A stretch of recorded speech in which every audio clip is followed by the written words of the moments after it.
Dear students, आज का हमारा टॉपिक है the relation between CP and CV for an ideal gas. Examiner सवाल मुख्तलिफ जावियों से देख सकता है, लेकिन एग्जामिनर कभी कभी हमसे इसी में सवाल बना के देता है कि draw relationship between CP and CV for an ideal gas. और कभी वो ये भी कहता है, इस तरह के सवाल भी आता है कि प्रूव दैट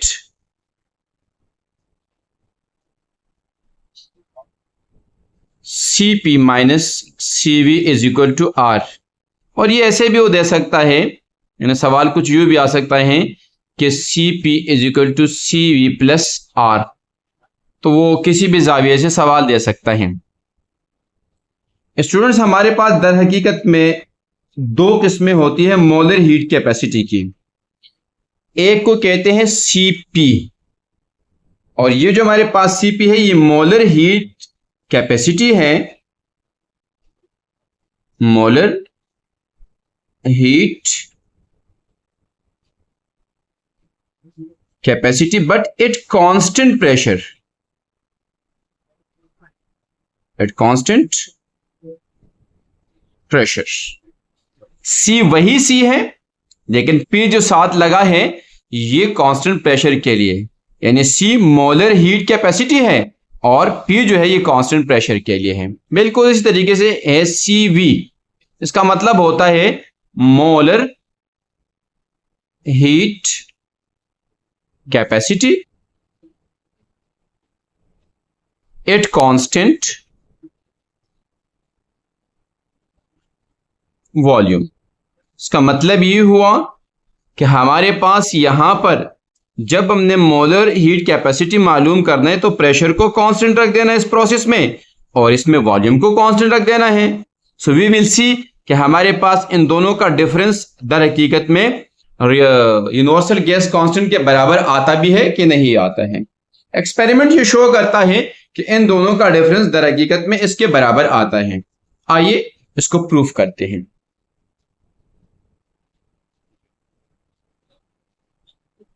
स्टूडेंट्स, हमें पता है कि Q बराबर होता है NC डेल T के, जहां पर Q अमाउंट ऑफ हीट है जो आप सिस्टम को देते हो या सिस्टम से लेते हो, N is the number of mole, और C आपके पास हीट कैपेसिटी है और del T change in temperature है। ये फार्मूला हम जानते हैं, हमारे लिए नोन है। सो हम क्या करते हैं कि सबसे पहले वर्क करते एट कांस्टेंट प्रेशर।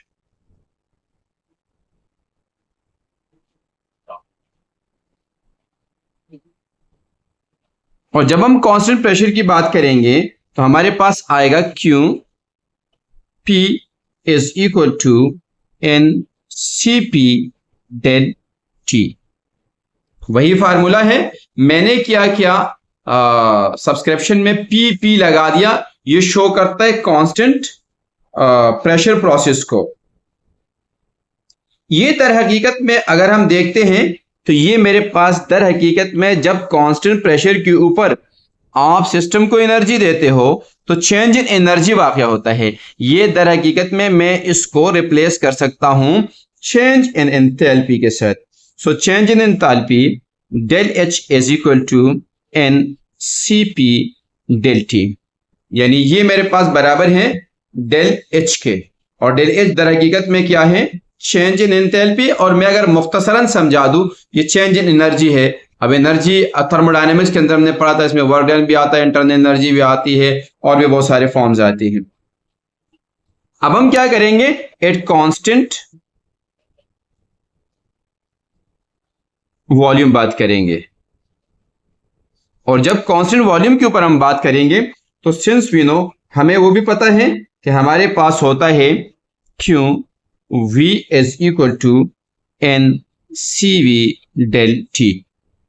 अच्छा स्टूडेंट्स, डिफरेंट बुक्स के अंदर इस Q को स्मॉल कैपिटल से लिखा हुआ है, लेकिन जब आपने एग्जाम में लिखना है डिपेंड करता है आप कैपिटल से करो स्मॉल से करो, वहां पर आप एग्जामिनर को बताओ कि Q है क्या चीज। दर हकीकत में Q is the amount of heat, आप लिख दो let Q is the amount of heat given to the system और taken from the system. So no issue, either it will be capital Q और स्मॉल q। सो मेरे पास QV is equal to NCV del T के बराबर आ जाएगा। और ये दर हकीकत में जब आपके पास वॉल्यूम कांस्टेंट रहता है तो स्टूडेंट्स आपको पता है कि इस सूरत के अंदर हमारे पास क्या होता है कि सिस्टम तो वर्क करता नहीं है, पिस्टन तो मूव नहीं करता है, वॉल्यूम तो कांस्टेंट है। जब क्यू अमाउंट ऑफ हीट आप सिस्टम को दे रहे होते हो तो जस्ट इंटरनल एनर्जी के अंदर ही तब्दीली आती, चेंज आती है। सो आई कैन राइट, बस मैं इसको लिख सकता हूं कि ये दर हकीकत में मेरे पास किसके बराबर है, ये बराबर है del U is equal to N C V del T के बराबर। यानी इस अमाउंट ऑफ हीट को डेल यू यानी इंटरनल एनर्जी चेंज के बराबर इसलिए किया कि और तो कुछ नहीं हो रहा है, तो इंटरनल एनर्जी के अंदर चेंज आ रही है। और इसको इसलिए किया कि प्रेशर तो कांस्टेंट है लेकिन यहाँ वर्क डन भी हो रहा है, इंटरनल एनर्जी के अंदर भी चेंज आ रहा है, इसलिए इसको चेंज इन एंथैल्पी के बराबर कर दिया मैंने। अब मैं क्या करता हूं students, for 1 mole of in ideal gas के लिए इस पूरे सिस्टम को लेके आता हूं कि फॉर 1 मोल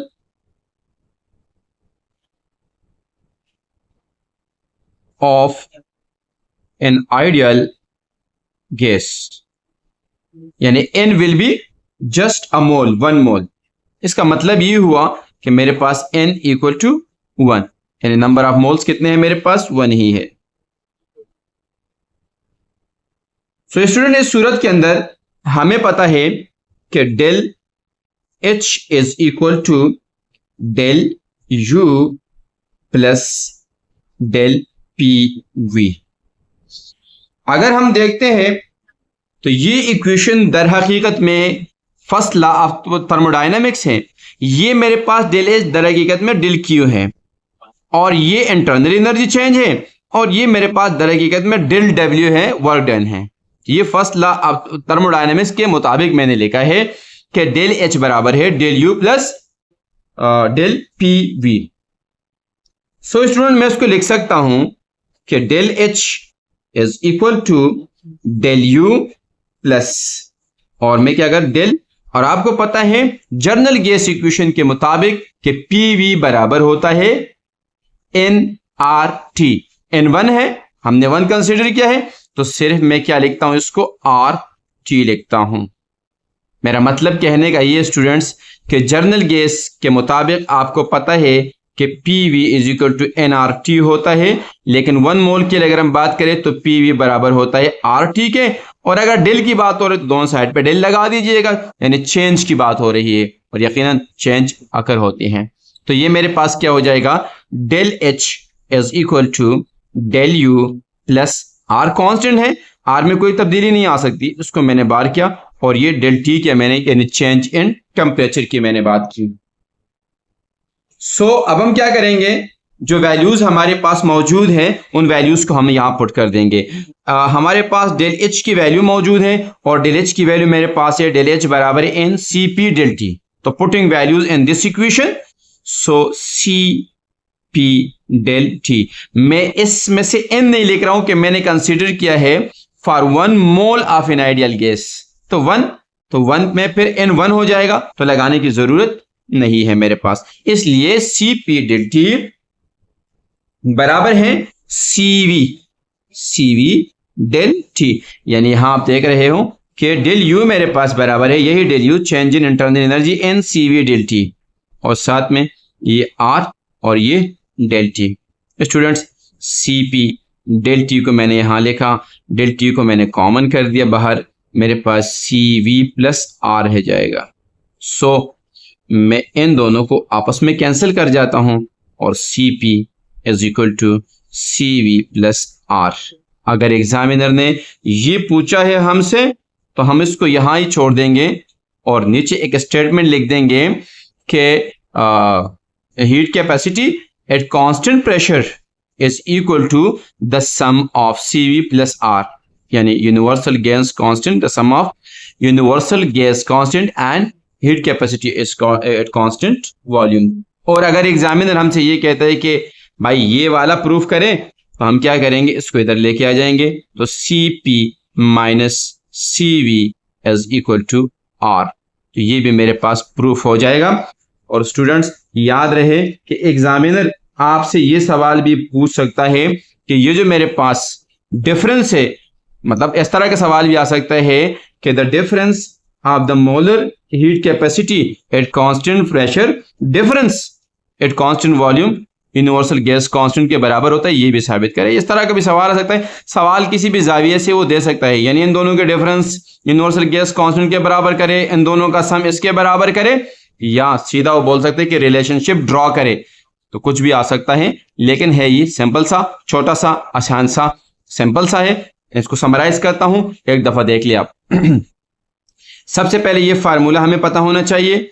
इसी फार्मूले के ऊपर कांस्टेंट प्रेशर लगाएंगे, कांस्टेंट प्रेशर को बराबर करेंगे चेंज इन एंथैल्पी, क्योंकि यहाँ पर वर्क डन भी होता है, चेंज इन एनर्जी का मामला भी होता है, इसलिए ये इसके बराबर आ जाएगा। फिर कांस्टेंट वॉल्यूम, वॉल्यूम में कोई वर्क नहीं होता है, जो एनर्जी आप देते हो या लेते हो इंटरनल एनर्जी पे फर्क पड़ता है, इसलिए हमने डेल यू के बराबर कर दिया इसको।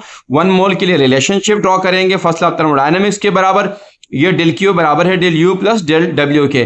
तो ये दर हकीकत में ये जो आपके पास डेल एच है, ये डेल क्यू ही है, दर हकीकत में ये डेल यू है, और ये वर्क डन है आपके पास। ये मेरे पास सिंप्लीफाई कर दिया मैंने। सिंप्लीफिकेशन के बाद मैंने किया क्या वैल्यूज, यानी ये वाली वैल्यू मैंने इनके अंदर जाके पुट करने के बाद डेल टी को कॉमन किया, वो कैंसिल अप हुआ और मेरे पास रिक्वायर्ड रिलेशनशिप सामने आ गया। ये मेरे पास दर हकीकत में प्रूफ है।